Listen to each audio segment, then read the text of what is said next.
Seja muito bem-vinda, seja muito bem-vindo. Eu sou a Bruna Macedo e estou com vocês nessa edição do Alesp Cidadania, que hoje vai conhecer o trabalho da ONG Abrigo Reviver.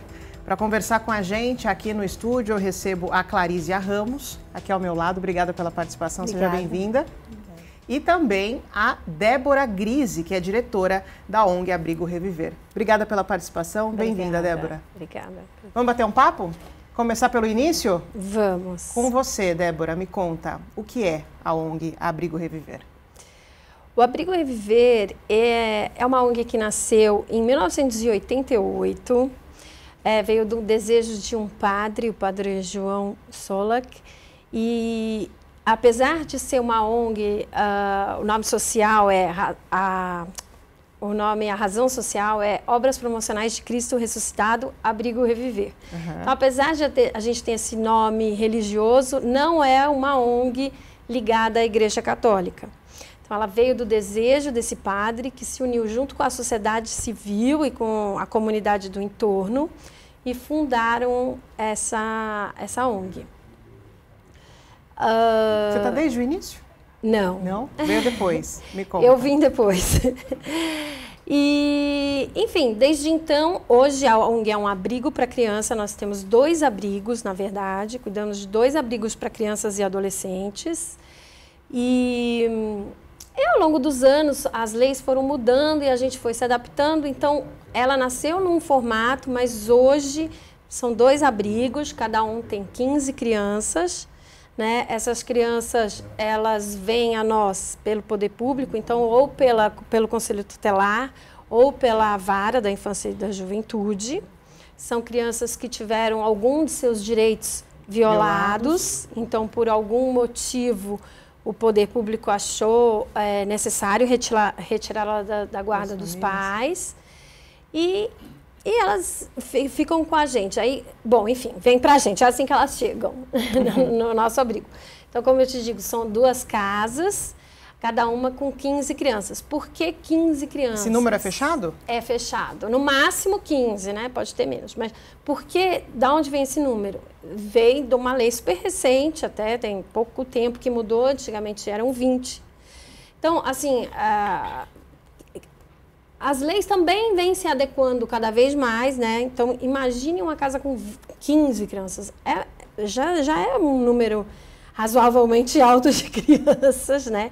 Então, a lei vem se adequando para a gente cada vez mais conseguir dar conta disso. Né? É uma casa mesmo? É uma casa mesmo, não é um lugar enorme, com jardim? Não, às vezes as pessoas têm essa visão mais antiga daquelas instituições enormes, né? Então, houve um progresso muito grande na legislação, né? Quando foi criado, lá em 1979, que se falava, não sei se alguém lembra, foi o ano da criança, porque estiveram várias...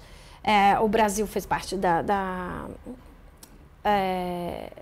esqueci o nome do documento, mas enfim, um documento da ONU que é totalmente voltado para crianças. Então, desde então vai havendo sempre melhorias, né? A gente vai aprendendo também, né? Como adaptar melhor e tal. Você é diretora, né? Eu sou diretora da ONG. Isso. E Clarísia, você é conselheira? Sou conselheira. Me fala um pouquinho a respeito do seu trabalho lá. Olha, comecei lá no 2018, não, 2008.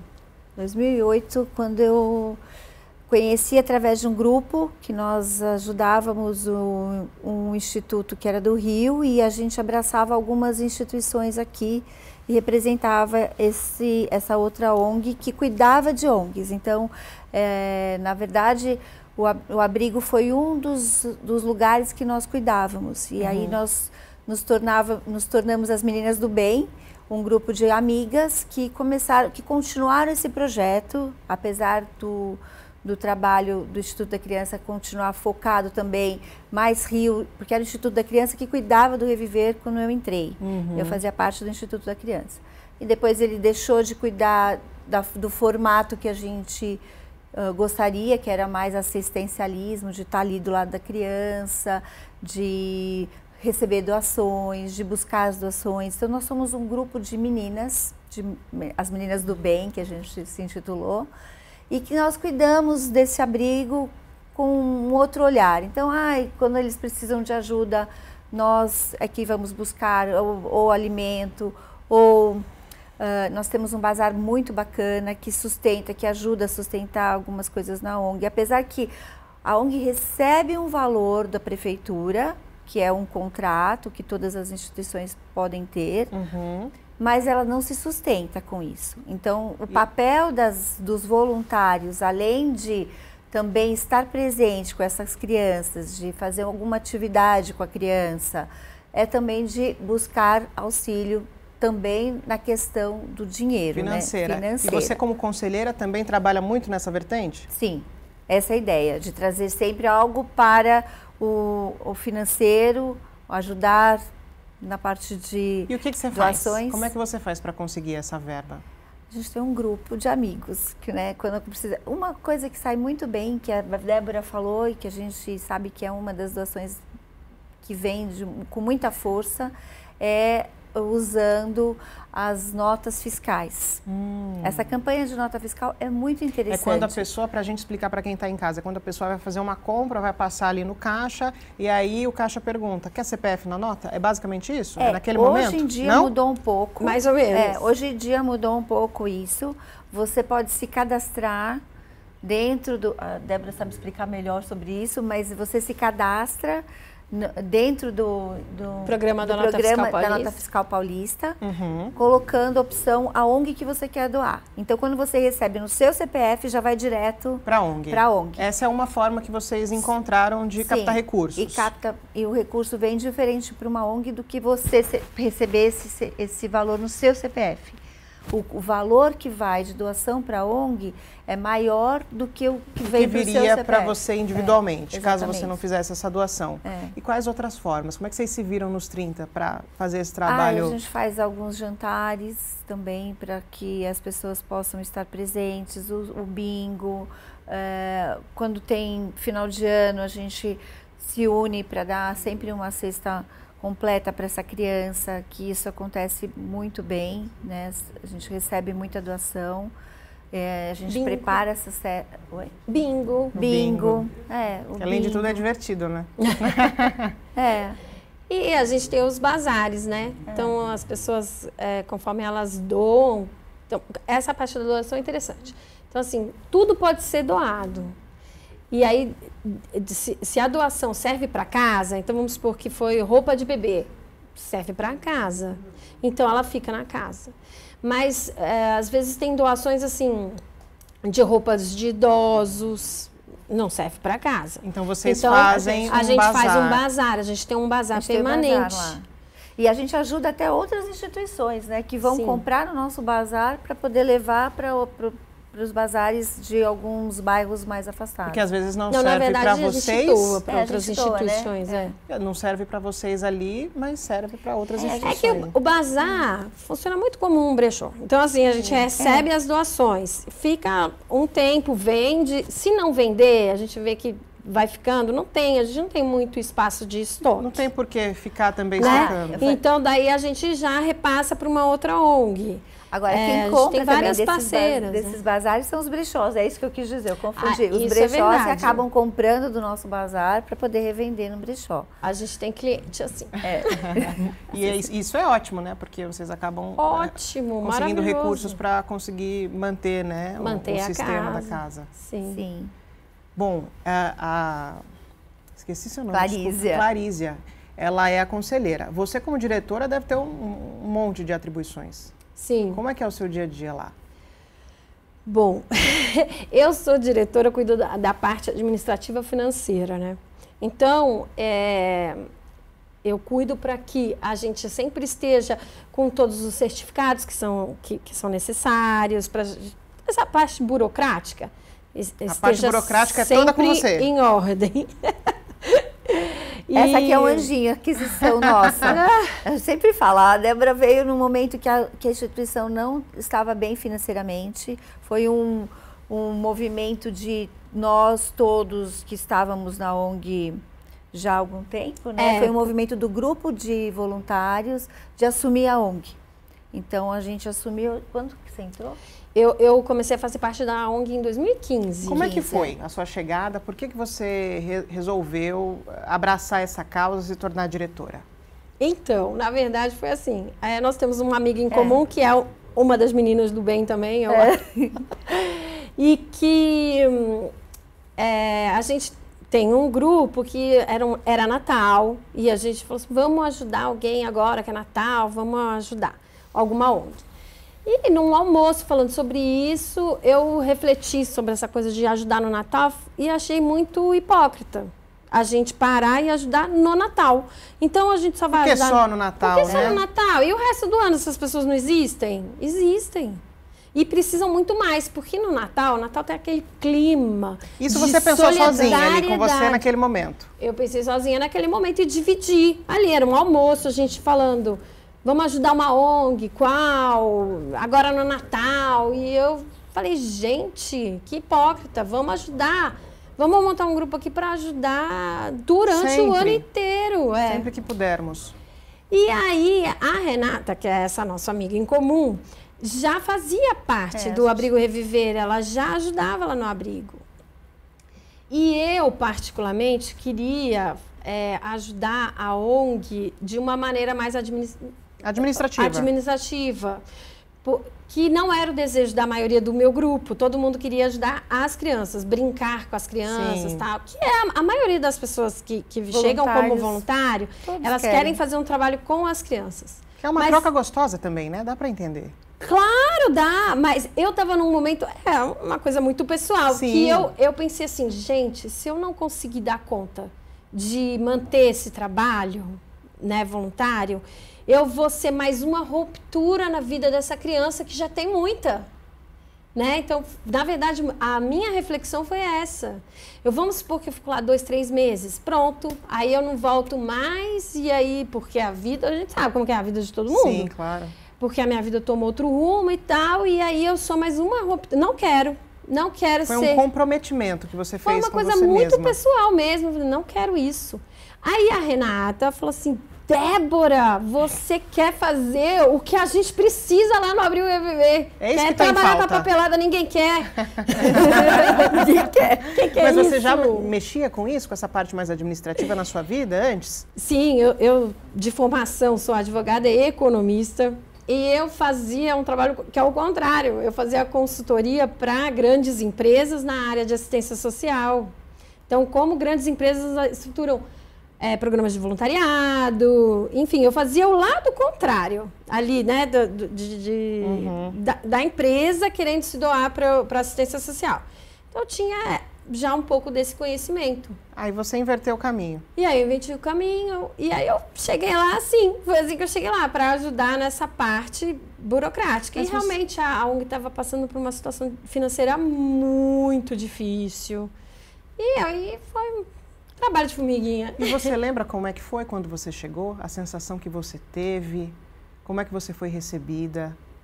Olha, eu fui super bem recebida lá na ONG, porque o Abrigo Reviver tem essa coisa de abraçar todo mundo.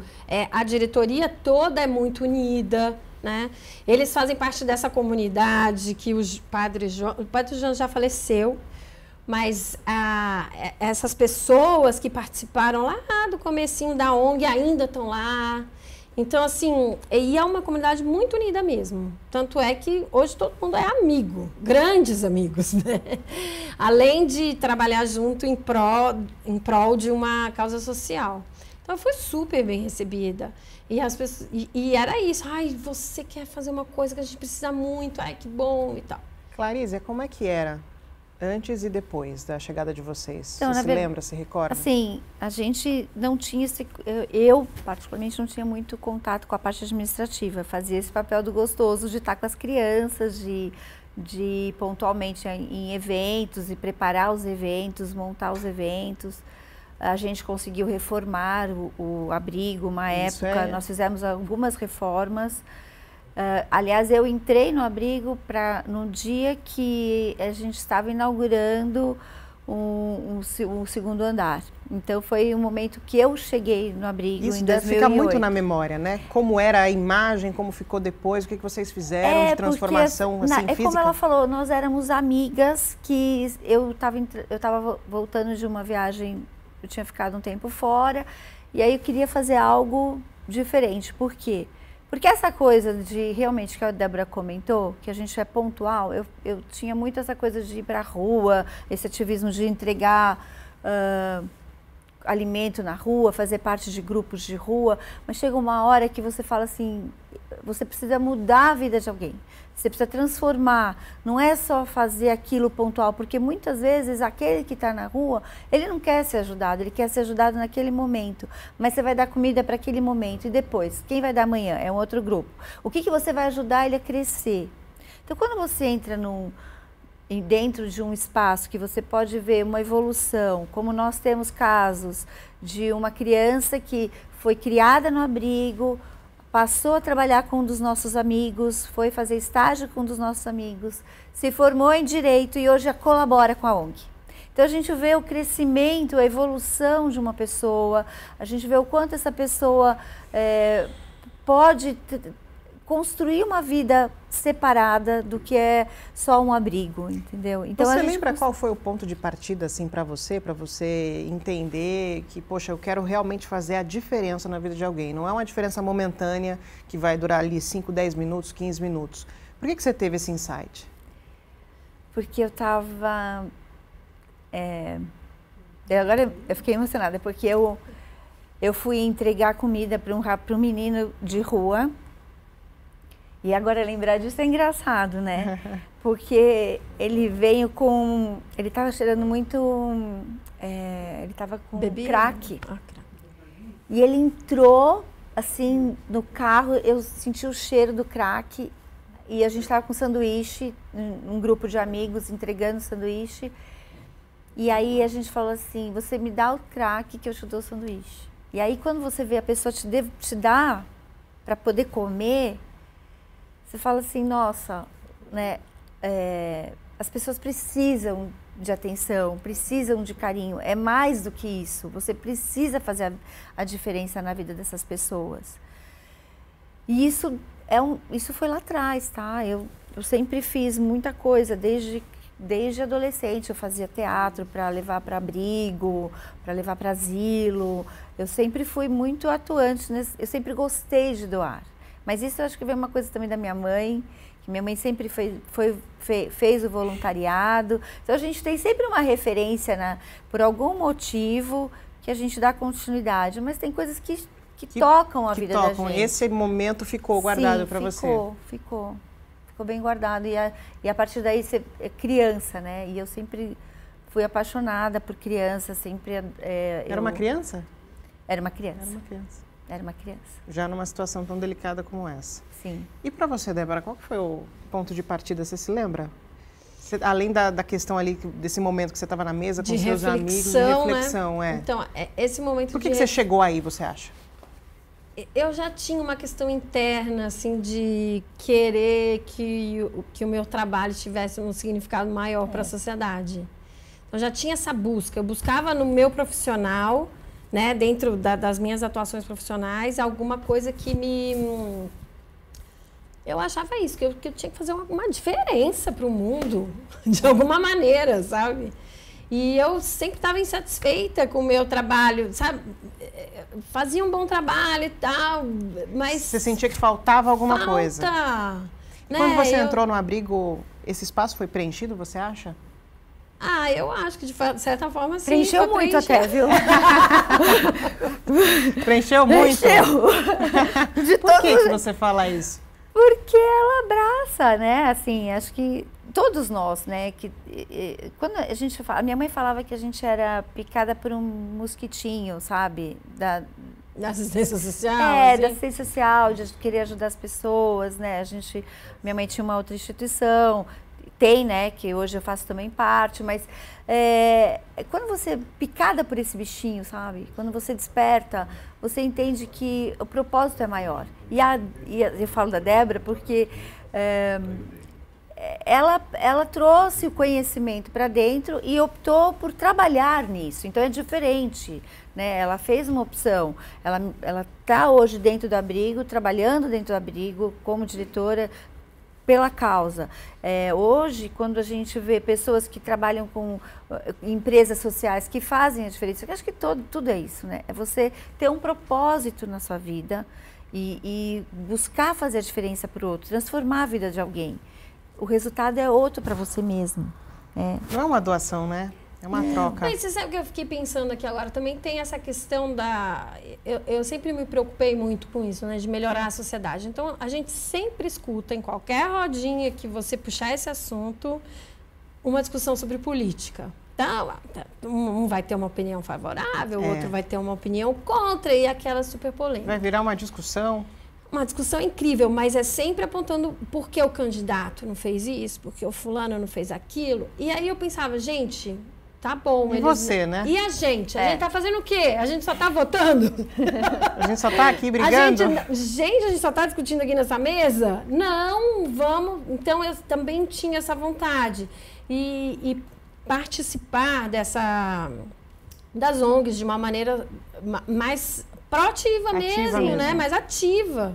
Então, eu sei que a gente não atinge o mundo, a gente não atinge o Brasil, mas a gente atinge algumas vidas. Não, isso né? E faz diferença. Você está falando de 30 vidas hoje, mas que já passaram muitas vidas ali, e não, né? são 30 vidas. Não são, porque são famílias envolvidas. Isso que eu ia falar. Isso Nossa, mas 30 vidas já é muita coisa. Uma vida já é muita coisa. Mas imagina 30 agora. Mas quantas já passaram? Em quantos anos nós temos? Nós temos 36 anos de vida, né? Que já é sendo que cada criança que completa 17 anos, ela tem que sair do abrigo. 18, na verdade. É 18 agora? É 18. É 18. É assim, não, que eu ia contar um pouco do trabalho do abrigo, né? Porque as pessoas que não conhecem, elas sempre acham que a gente faz o quê? Trabalha com a criança. Então, a criança chegou e a gente só olha para a criança. Não. É uma administração por trás, é uma empresa. Não, sim, mas eu quero dizer assim, qual que é o nosso trabalho? O que a gente faz de verdade? A gente olha para essa criança com todo o cuidado e a gente olha para a família dela. Então, por que ela foi parar lá? É o primeiro, uma coisa que a gente vai olhar. Então, vamos pesquisar toda a família dessa criança, o que trouxe ela para cá.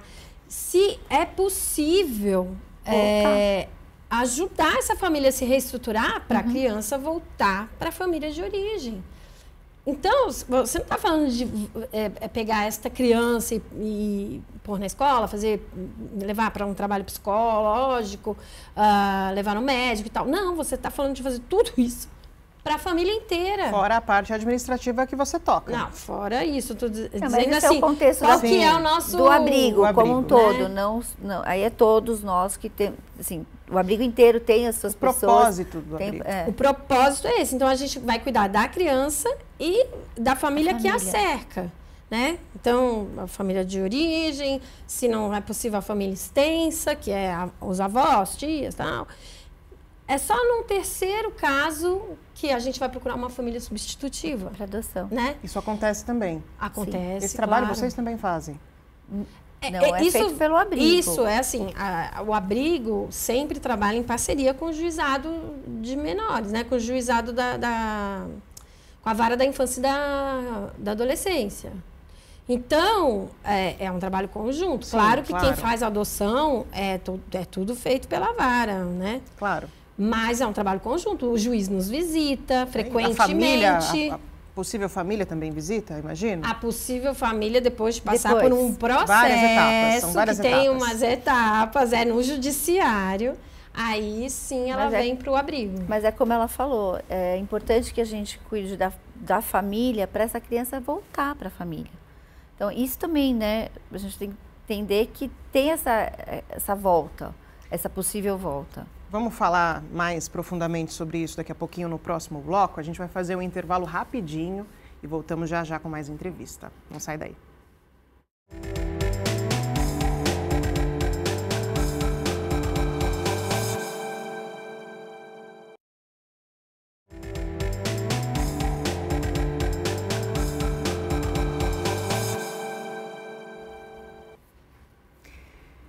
Estamos de volta para um segundo bloco de entrevista, de conversa, de informação. Estou recebendo hoje duas pessoas super especiais, falando de um trabalho que transforma vidas. A Débora aqui presente com a gente, também a Clarícia.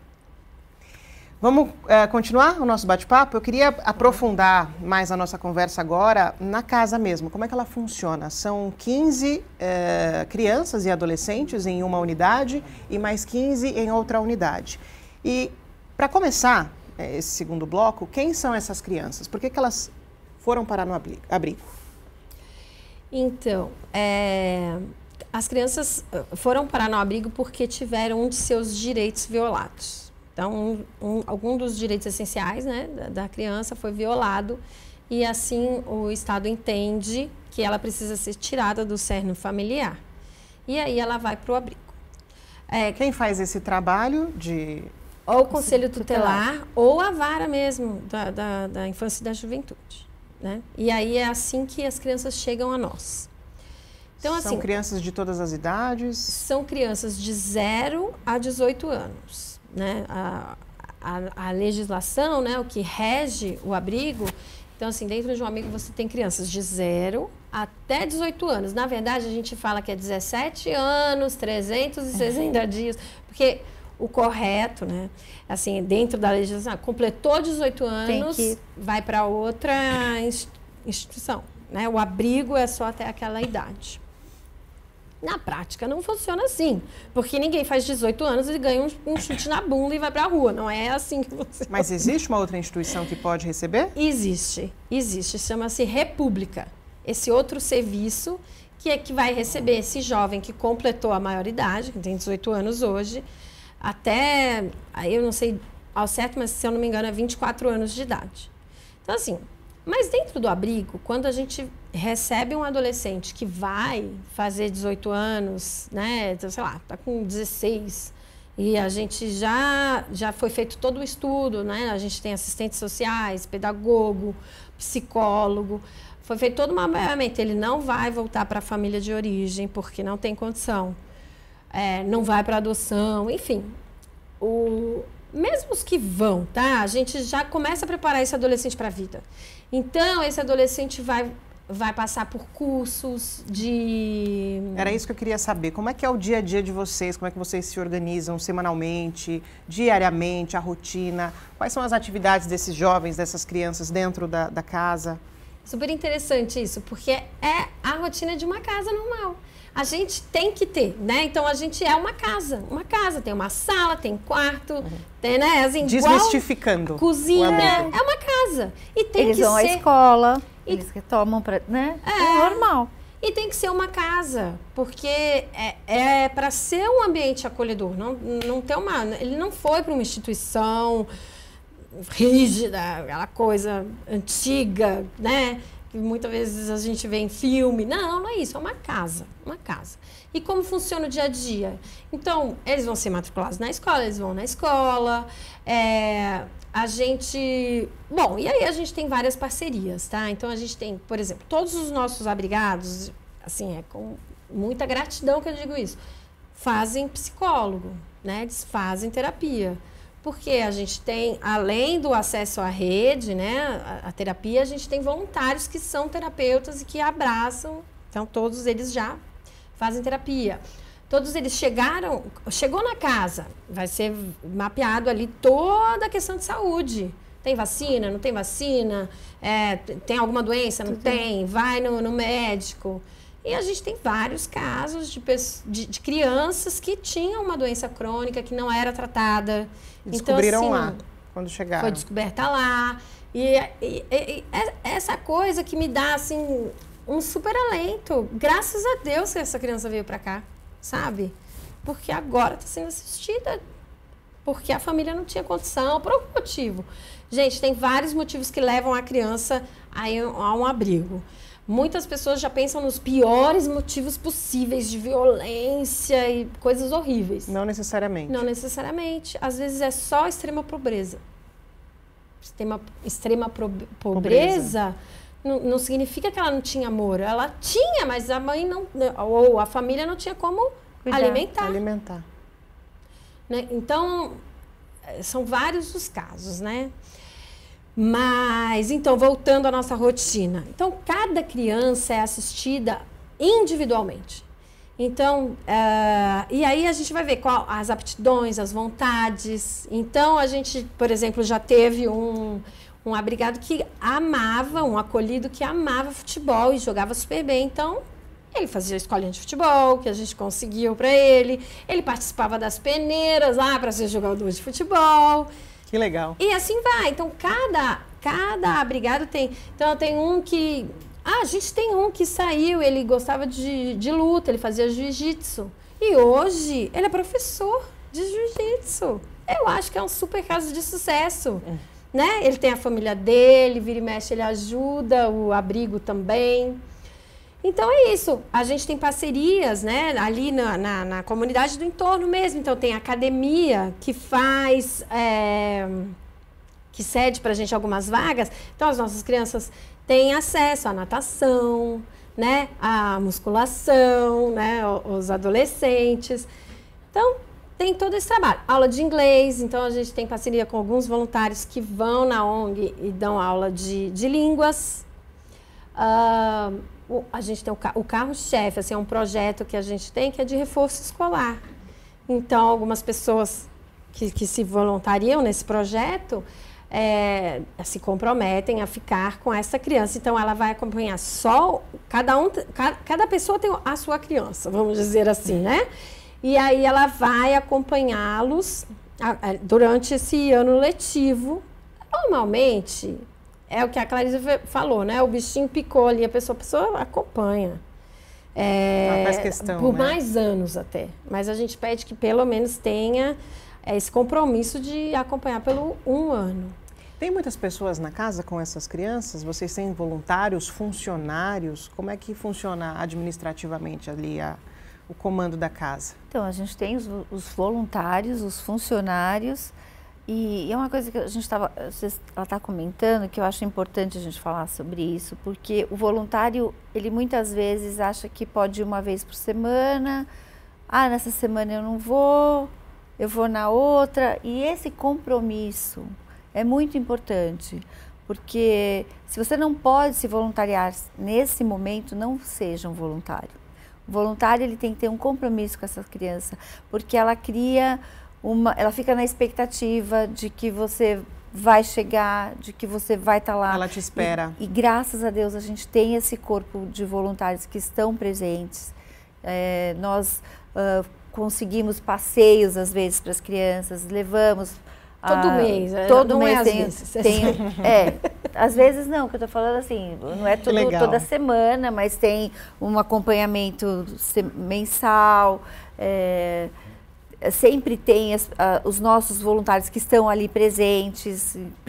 Chegou criança nova na casa, muitas vezes é um bebê, a casa não tem alimento correto para aquele bebê, então a gente precisa comprar o leite, precisa de fralda, precisa de roupinha. Então sempre joga para o grupo de voluntários e acaba chegando super rápido, não precisa nem ter preocupação de comprar, porque chega muito rápido. E tem funcionário também? Tem Mas funcionário. os 50 funcionários, porque o abrigo é uma casa 24 horas, né?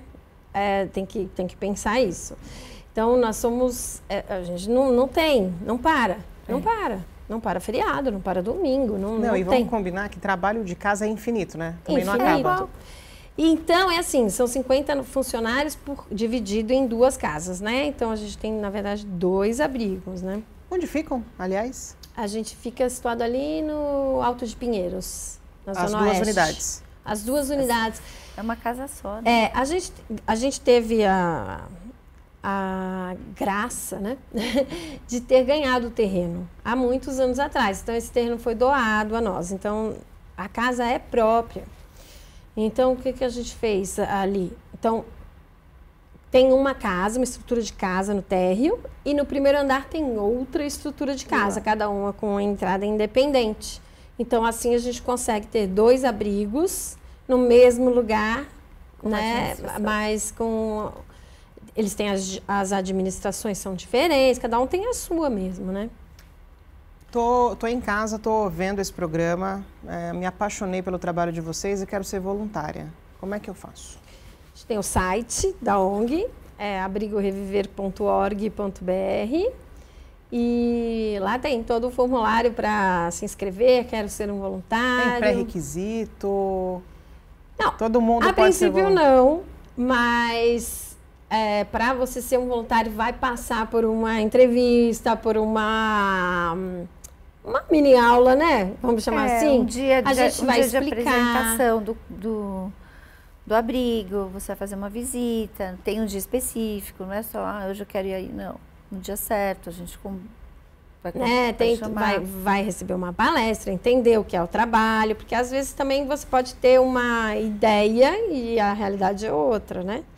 Então, tem lá todo um processo de seleção ali e o abrigo também é muito aberto a projetos, né? Se alguém quiser trazer algum projeto que já tem feito em algum lugar e que deu certo, que trazer para nós também, né, uma forma de levar para as crianças algo novo. A gente chega a fazer, como ela falou, várias parcerias com projetos de outras instituições que estão focadas em ajudar esses abrigos, essas crianças. Então, até assim, turma, né, de voluntários. Então, assim, às vezes um grupo de amigos que já são formados em educação física, quer fazer um projeto ali de esporte. Estão super abertos, claro, né? Sempre bom ter coisas novas. Conhecer gente nova, conhecer promover gente nova, o encontro entre pessoas. É ótimo. E você estava me contando, Débora, que são várias as situações, né? São vários casos. Tem criança que chega na casa de vocês, no abrigo, e é adotada. Tem criança que volta para o lar. Me conta um pouco sobre isso. Quais são as realidades?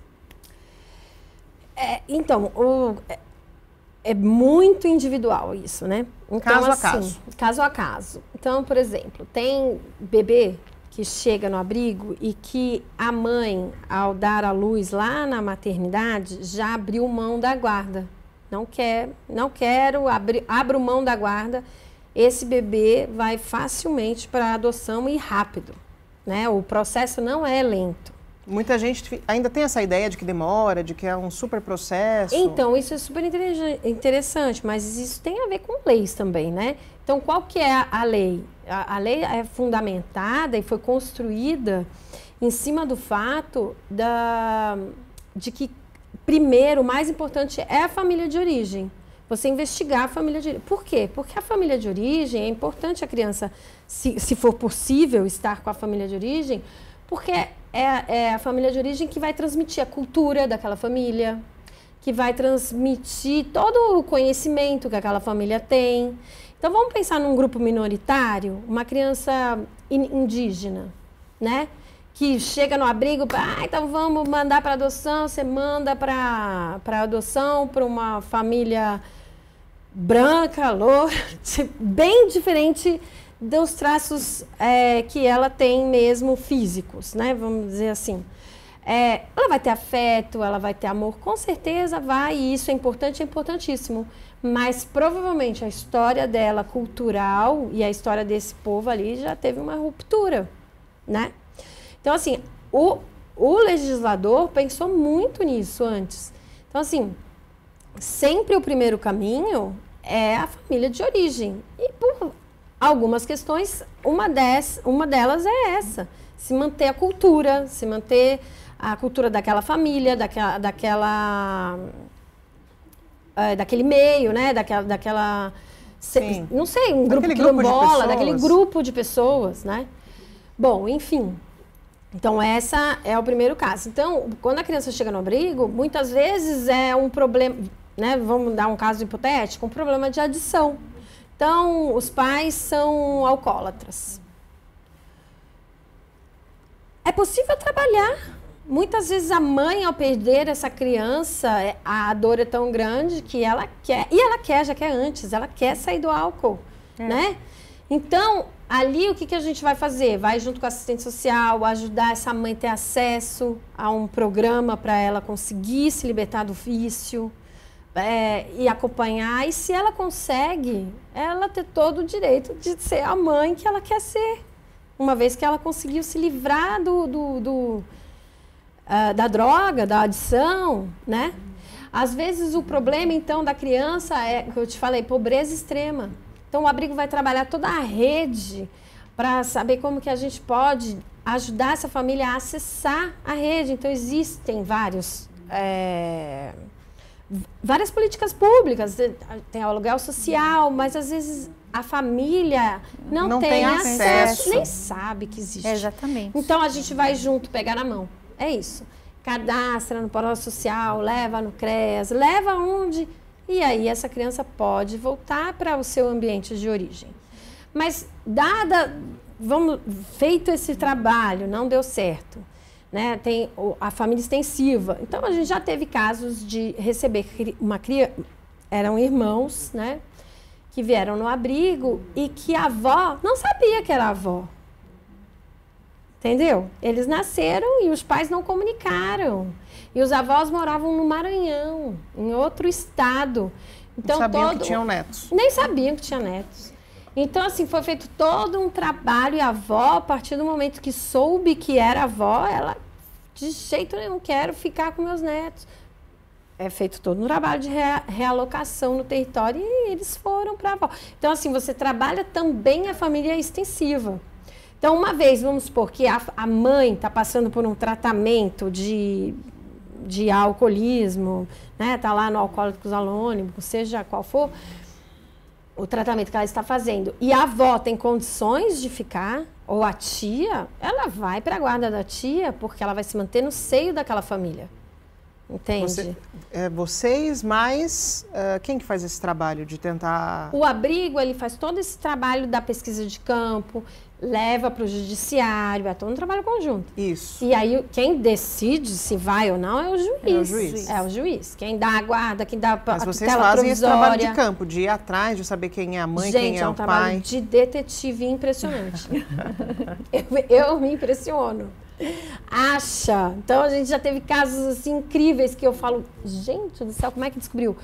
De uma pessoa que foi dar luz e deu o nome de outra. Mas calma, faltou a gente exemplificar a questão da adoção, até chegar à adoção de fato. Então, pra gente fechar o ciclo das possibilidades. Quem decide isso é o juiz também. Então, a gente está sempre, o juiz acompanha toda a história da... Digamos que vocês fizeram todas essas tentativas, procuraram todos os parentes, as crianças até chegaram aí, voltar para casa, alguma coisa, e algo no caminho deu errado. Aí, a partir de que momento a adoção passa a ser a opção? O primeiro passo é quando o juiz resolve, de fato, a destituir a criança da família mesmo. Então, assim, olha, a partir de agora, a partir deste momento, a família nem entra mais no abrigo, porque a gente tem todo esse trabalho de aproximação, a família pode ir visitá-los e tal. Então, não, a partir desse momento não entra mais, não tem mais contato. E aí Normalmente é quando acontece alguma tentativa e falha, não tem regra. Não tem regra. Não tem regra. Não tem regra. Porque é muito, muito individual cada caso, né, gente? Então, assim, a criança vai muito fácil para adoção, muito fácil, eu quero dizer, né? O trâmite é quando a mãe abre a mão da guarda, não quer de jeito nenhum, tchau. Não quero. Adoção, ótimo, tá super bem resolvido na cabeça de todo mundo. Então, vai para adoção. Os pais faleceram, ninguém da família quer a guarda. Olha que fácil também. Tá bem resolvido na cabeça de todo mundo?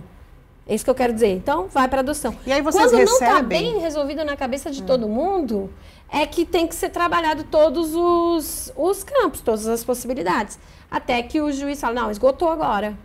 Esgotou agora essa criança vai para adoção.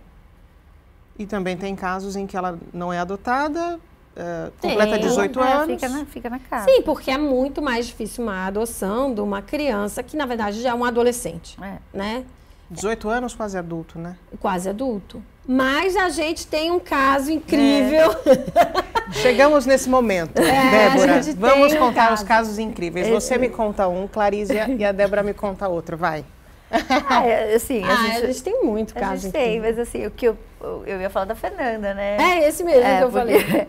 Porque é uma voluntária da ONG que tem muito contato, que está sempre presente na ONG e que acabou adotando um dos meninos que ela que teve mais afinidade, ela e o marido, eles adotaram. Na verdade, existe um programa, ele já é maior de idade. Ele já é maior. Existe um programa da vara, né, que chama apadrinhamento afetivo.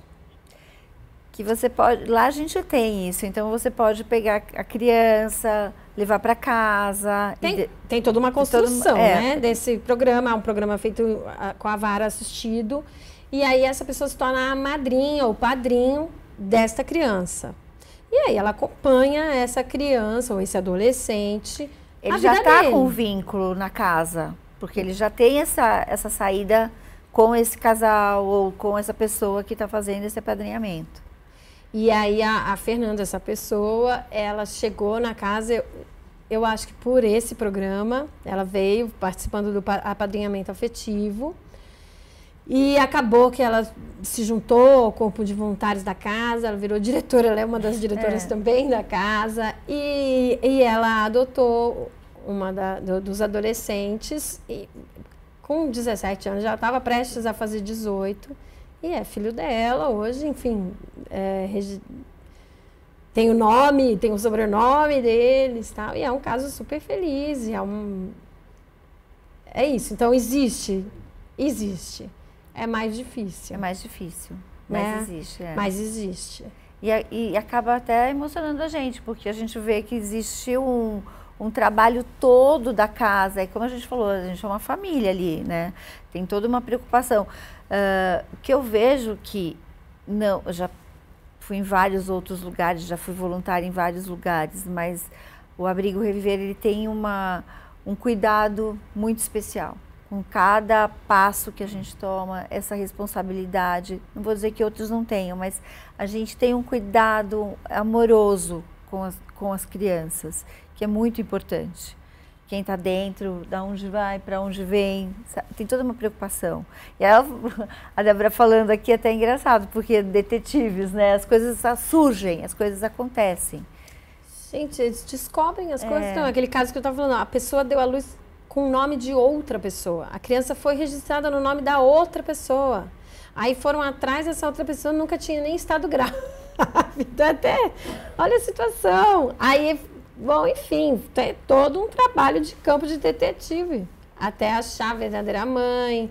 Enfim, né? Vai saber se vai abrir mão da guarda, não vai, todo aquele trabalho. Lembrando, né, do que aconteceu lá atrás, quando você teve aquele insight, naquele momento que você encontrou o garoto que estava ali numa situação de drogadição, e você lembrando, né, voltando para aquele jantar ou aquele encontro de amigos em que você teve, né, aquele esclarecimento de que não faria sentido você só ajudar pontualmente, numa época de Natal, por exemplo. Bom, passamos do campo da lembrança para hoje, né? Para o momento presente. Qual é a sensação que vocês têm quando vocês me contam uma história como essa, quando vocês percebem a grandiosidade do trabalho de vocês ao longo de todos esses anos? Para as duas. Clarísia, começando com você.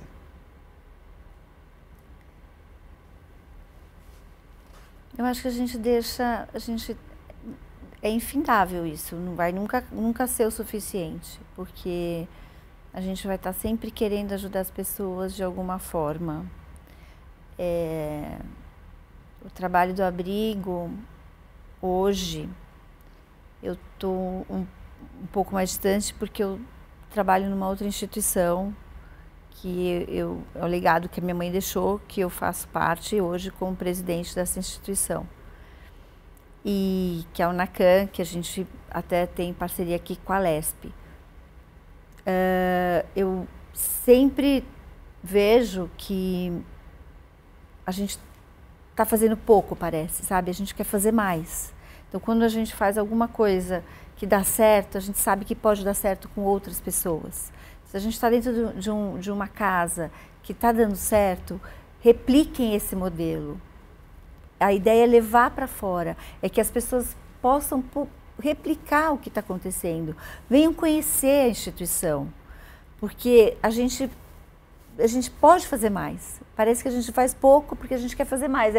É um país enorme, com tantas possibilidades, E a gente precisa ter essa troca, a gente precisa. Então, eu tenho a sensação de que ainda estou numa trajetória, ainda tem muito para fazer. A gente ainda tem muito para aprender, muitas pessoas para ajudar. A gente leva com a gente muitas histórias, mas é infindável. E cada vez que você faz, você quer fazer mais. Débora, como é que é para você? Eu achei interessante na pergunta que você fala da grandiosidade do trabalho. Eu acho que eu não tenho essa dimensão. A gente não pensa nisso, como é grandioso. É engraçado, né? Quando as pessoas falam, nossa, que bonito o seu trabalho. A gente é tão envolvido no dia a dia que a gente não pensa nisso, né? E é isso que a Clarisa falou. Você se sente pequeno, né? É aquela história do começo aqui do nosso bate-papo que você disse, vocês estão ajudando 30 vidas e a gente estava dizendo que era pouco. Porque você tem uma vontade de fazer mais, né? De consertar o país, sabe? Mas quando você olha para trás, olha para o seu trajeto, para a sua caminhada, você não acha que fez a diferença? Eu gosto de pensar que sim. Eu gosto de pensar que sim em várias áreas, assim, né? Que você pode olhar dentro da instituição, né? Então, era uma instituição que estava prestes a fechar a porta. Então, a gente ia ter não só as crianças realocadas, mas 50 funcionários na rua. Então, eu penso em tudo, né? Em tudo que compõe ali. Então, a gente tem 50 funcionários. A gente começou com uma frase que eu falo muito que o João falava assim, we have a dream, né? A gente está na UTI. A gente está na UTI. Depois a gente já passou pro quarto semi-intensivo, entendeu? E aí a gente já saiu do quarto. A gente já saiu do quarto, né? A gente já saiu do hospital. Porque a gente foi... Não, a meta hoje é ser o melhor abrigo do estado de São Paulo. Claro. Só que a gente é pequeno, mas a gente trabalha para isso. Como é que as pessoas fazem para conhecer o trabalho de vocês? Tem algum site? Você falou que já tem. Rede social? abrigoreviver.org.br o site. E a gente também está presente no Instagram e no Facebook como Abrigo Reviver. O trabalho do abrigo, vocês não vão ver as crianças, né?